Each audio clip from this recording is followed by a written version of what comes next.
ગીરગઢડા તાલુકાના બેડિયા ગામે ગીર હુંડા આહિર સમાજ દ્વારા ભવ્ય સમૂહ લગ્ન સમારોહ યોજાયો। તેમાં 48 નવદંપતીએ પ્રભુતામાં પગલાં પાડ્યા બાદ સંતો મહંતો અને સમાજના આગેવાનો તેમજ રાજકીય આગેવાનોના આશીર્વાદ લીધા। વિશેષ મહેમાન તરીકે જામનગરના સાંસદ પૂનમબેન માડમે હાજરી આપી। પૂનમબેન માડમે આહિર સમાજના 48 નવદંપતીઓને આશીર્વાદ તેમજ સમસ્ત આહિર સમાજને ગીર હુંડા આહિર સેવા સમિતિના પ્રમુખ તેમજ ટ્રસ્ટીઓને અભિનંદન પાઠવ્યા તેમજ તેમનો આભાર વ્યક્ત કર્યો। ગીર હુંડા આહિર સમાજ સેવા સમિતિ ડાયાભાઈ ગુદરાશિયાના અધ્યક્ષ સ્થાને ભવ્ય સમૂહ લગ્ન સમારોહ યોજાયો।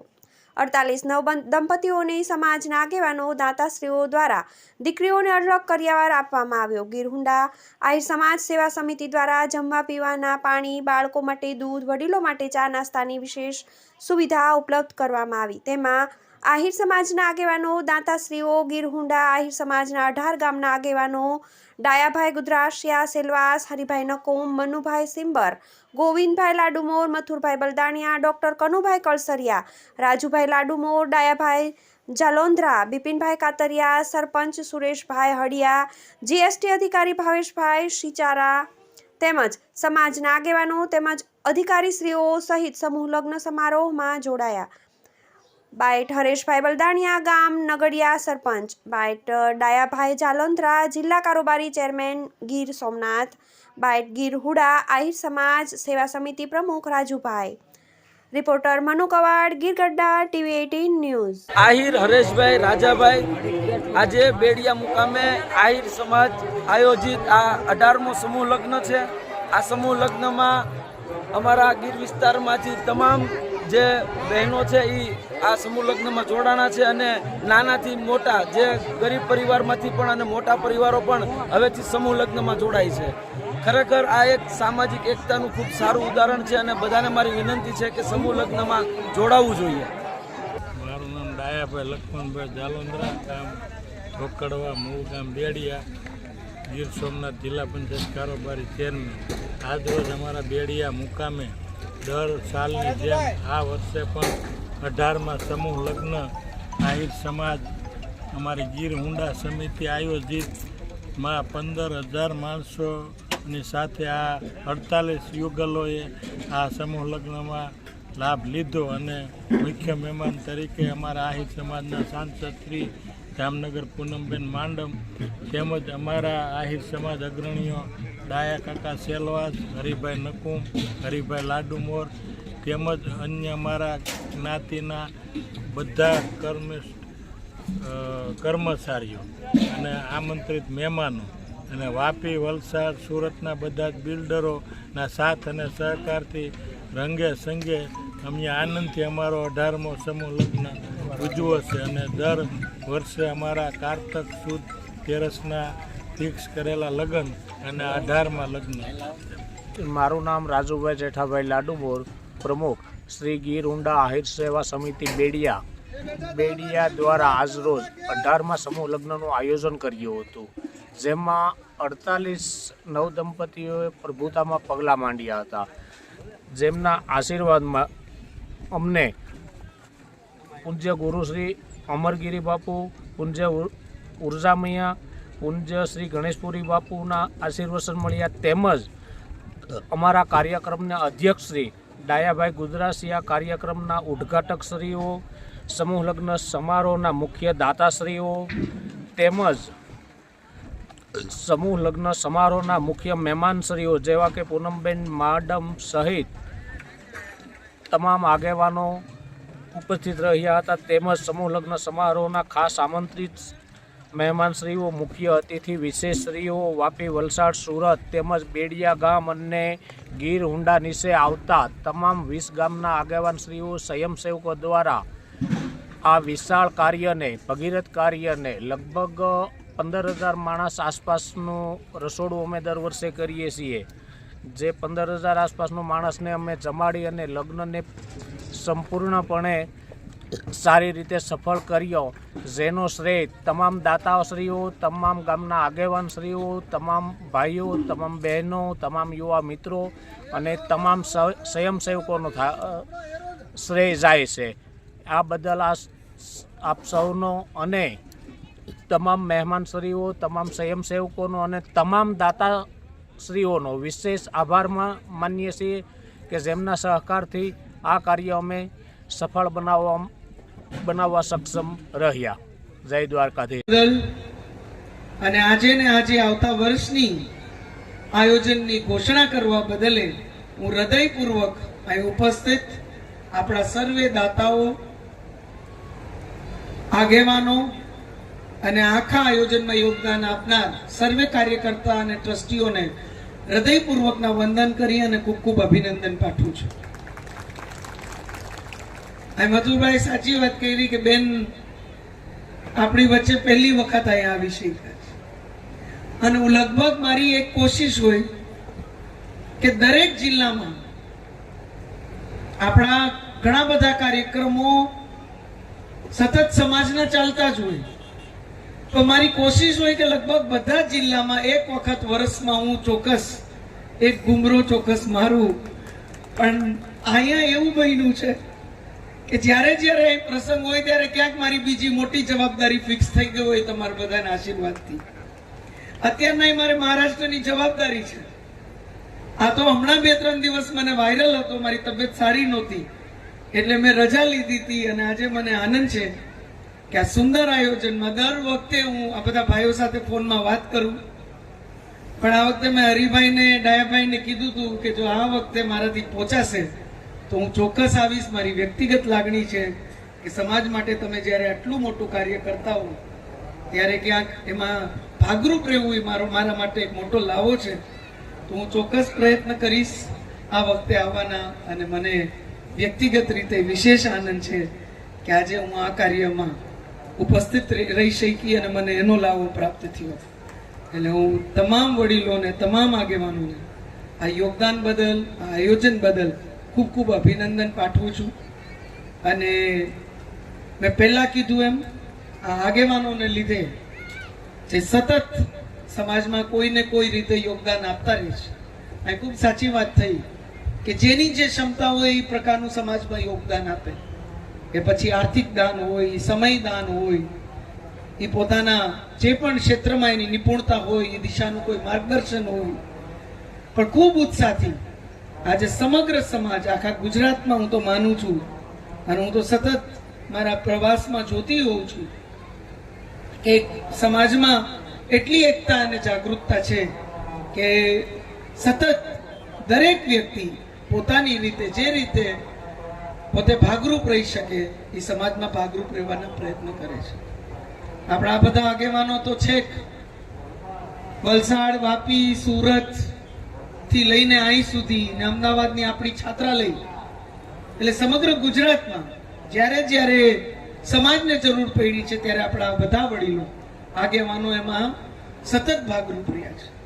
હું એવું માનું છું કે બધું સહેલું નથી, પણ જે પ્રકારે આપણા આગેવાનો આગળ આવી અને સમાજમાં જે રીતનું યોગદાન આપે છે, અને આજે કદાચ આપણે આહિર સમાજ તરીકે પણ આટલી બધી આપણી છાત્રાલયો હોય, અન્ય સંકુલો હોય, અન્ય સંસ્થાઓ હોય, સમાજવાડીઓ હોય, આ બધી વ્યવસ્થાઓ જો આપણે ઊભી કરી શક્યા છીએ તો સતત સમાજના બધા જ આગેવાનોના યોગદાનના માધ્યમથી જ કરી શક્યા છે. એટલે આ જાગૃતતા બદલ, આ એકતા બદલ અને સમાજમાં કંઈ કરી છૂટવાની જે ભાવના તમામ આપણા વડીલો, આગેવાનો, યુવા ભાઈઓની છે એ બદલે આ તકે હું સતત પ્રયત્ન એ દિશામાં કરતા આપણા સર્વે આગેવાનોને હૃદયપૂર્વકના ખૂબ ખૂબ અભિનંદન પાઠવું છું. અહીંયા ડાયાભાઈની વાત થઈ, અમે તો ક્યાંક ડાયાભાઈ, હરિભાઈ, મન્નુભાઈ, આ બધા વડીલો પાસેથી ક્યાંક પ્રેરણા લેતા હોય. હકીકત છે કે એ લોકોએ જે રીતે પોતે સંઘર્ષ કરી અને જીવનમાં પોતે આગળ આવ્યા, પણ જેવા પોતે પગભર થયા ત્યારે નિષ્ઠાપૂર્વકના એમના એક પ્રયત્ન રહ્યા કે એ સમાજને મજબૂતીથી પગભર કરે. એ ખૂબ મોટું કાર્ય છે, ખૂબ અઘરું છે. એ લોકોને કોઈને સહેલું નથી મળ્યું. હું હંમેશા સમાજમાં એક વાત કહેતી હોઉં કે સમાજમાં કોઈ પ્રગતિ કરતું હોય, હવેનો સમય કદાચ હજી થોડોક અલગ છે, પણ પહેલા તો બધાએ જે અલગ અલગ જગ્યાએ, અલગ અલગ ક્ષેત્રોમાં જઈ અને સમાજમાં કોઈ પ્રગતિ કરી છે, એમાં કદાચ એક જ વાતનો જસ આપણે એ લોકો આપી શકે તો કદાચ પોતાની મહેનતને અને ઈશ્વરને આપી શકે. કારણ કે એ સમયે તો સમાજનો એટલો સંઘર્ષનો સમય હતો કે એમાં કોઈ કોઈની મદદ કરી શકે એવી પરિસ્થિતિમાં જ નહોતું.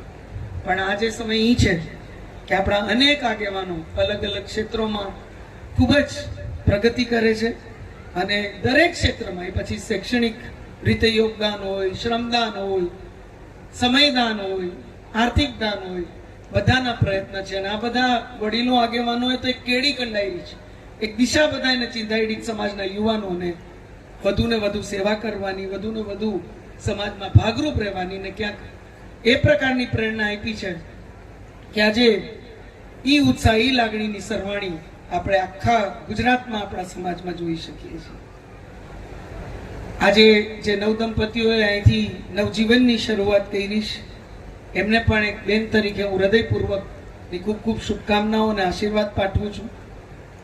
હું હંમેશા એક વાત માનું છું કે પોતાનું નવજીવન શરૂ કરવાનો કદાચ સમાજથી મોટો મંચ બીજો કોઈ હોતો જ નથી. સમાજથી મોટું આંગણું કદાચ બીજું કોઈ હોતું જ નથી. અને જે સમાજના આંગણાથી પોતાના નવજીવનની શરૂઆત કરે છે એને કદાચ નાના મોટા પ્રશ્ન જે લગ્ન જીવનમાં આવતા હોય છે એ પણ નથી આવતા. કારણ કે જવાબદારી ક્યાંક બંને પરિવારોની એવી ફિક્સ થતી હોય છે કે અમે સમાજની સામે અમે બે પરિવારો એક થયા છીએ, એટલે અમારે ક્યાંય પણ નાની મોટી મિસઅન્ડરસ્ટેન્ડિંગ હોય તો સમાજના મોઢે, અવડા મોટા સમાજના મોઢે અમારે એને જાતિ કરવી જોઈએ.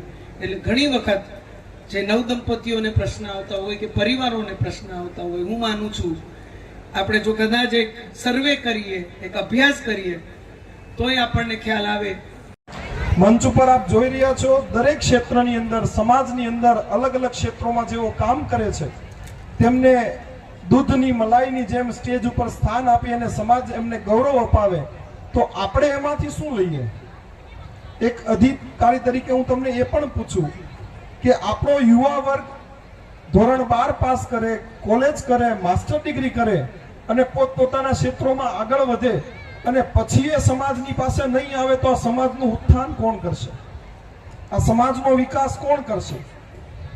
મંચ ઉપર બેઠેલા મહાનુભાવોને એ પણ કહેવું કે દરેક ક્ષેત્રની અંદર અત્યારે આહિર સમાજ ખૂબ પ્રગતિ કરી રહ્યો છે. સમાજની અંદર ઘણા બધા સમૂહ લગ્નો થાય છે. બેડિયા, ગીરહુંડાનું ખૂબ સુંદર આયોજન હોય છે. બાબરિયાધાર, રાજુલા, ખાખબાઈ, કોંજળી, ભરતભાઈના સહયોગથી આ વર્ષે કોંજળીની અંદર પણ પ્રથમ સમૂહ લગ્ન થઈ રહ્યો છે. દરેક ગામની અંદરના જે અગ્રણીઓ છે એ પોતાના સમાજ માટે કંઈક ને કંઈક કરવા માટે કંઈક કામ કરી રહ્યા છે. એમ શિક્ષણની અંદર ભાવનગર કન્યા છાત્રાલય લઈ લ્યો, અમદાવાદ ભવ્ય કન્યા છાત્રાલય બની રહી છે. આપણી માતૃ સંસ્થાઓ અહીંયા કામ કરી રહી છે. સુરતનું શૈક્ષણિક ભવન પણ ખૂબ સારું કામ કરી રહ્યું છે. ત્યારે સમાજની અંદર ઘણા બધા સંગઠનો કામ કરે, પણ હરિભાઈ હવે મારે એક અધિકારી તરીકે આપ સૌને એવું કહેવું છે કે સમાજ દરેક ક્ષેત્રની અંદર આગળ છે, શિક્ષણની અંદર આગળ છે, સમાજના સારા સારા રિવાજોની અંદર આગળ છે, પણ સચિવાલયમાં જવા માટે અમારે તમારી જેવા ભામાશાઓની પણ જરૂર પડે. આ સમાજે એ પણ વિચારવું રહ્યું કે રાજકીય પ્રગતિ વગર કોઈ પણ સમાજ સર્વ પ્રગતિ ના કરી શકે. તો આપણા આહિર સમાજના અગ્રણી ભામાશાઓને પણ એક વિનંતી કે આપણે નાના પગલાઓથી પણ સમાજને રાજકીય ક્ષેત્રે લઈ જઈ શકીએ. અને હું મવાની અંદર નોકરી કરું છું એટલે હું ખાસ કહીશ, ડોક્ટર કનુભાઈ કલસરિયા સાહેબ હાજર છે, સમાજના અગ્રણી હરિભાઈ નકુમ હાજર છે. આપણે સૌ સાથે મળીને કંઈક ને કંઈક વિચારો કરી અને સમાજમાં રાજકીય પ્રગતિ પણ આજે જરૂરી છે. કારણ કે જ્યારે અધિકારી તરીકે કોઈ પણ યોજનાઓ જોતા હોઈએ, સમાજના નાના ગામના વિકાસોના કાર્યોને જોતા હોઈએ, ત્યારે ક્યાંક આપણને એવી ઉણપ દેખાય કે આ સમાજના લોકો પણ થોડાક સચિવાલય બાજુ આગળ વધે. કેમ કે તમને 25 વિભાગમાં સરકારના નોકરિયાતો મળશે. કલસરિયા સાહેબ ખૂબ બધી પ્રગતિઓ કરી છે, ખૂબ સારા અધિકારીઓ આ સમાજને મળ્યા છે, સારા ઉદ્યોગપતિઓ આ સમાજને મળ્યા છે, પણ ક્યાંક આપણે એમાં પાછા છીએ. ત્યારે હું મંચ ઉપર બેઠેલા સમાજના દરેક મોભી અને અગ્રણીને વિનંતી કરું કે ખભે ખભો મિલાવી આ સમાજની અંદર જે કામ કરી રહ્યા છે તેવા અગ્રણી અને યુવાનોને આગળ વધારો અને સમાજને આ ક્ષેત્રે પણ થોડીક જરૂરિયાત છે. વધુમાં વિશેષ કે પેલા સમૂહ લગ્ન થતા ને સાહેબ તો એવું લાગતું કે સમૂહ લગ્ન છે એટલે મેળો હશે, પણ આજે તમે જુઓ ખૂબ સુંદર આયોજન સાથે ખૂબ સારા ડેકોરેશન સાથે સમાજ આગળ વધી રહ્યો છે અને સમાજના દાતાશ્રીઓ ખૂબ મન મૂકીને દાન આપી રહ્યા છે. ત્યારે આ સમાજની પ્રગતિ લગભગ કોઈ નહીં રોકી શકે. પણ માત્ર સમાજનું ના વિચારીએ અને મનુષ્ય સમાજનું વિચારીએ તો દરેક ક્ષેત્રની અંદર આપણો સમાજ કોઈક ને કોઈક ભાગે કોઈકને મદદરૂપ થઈ શકે.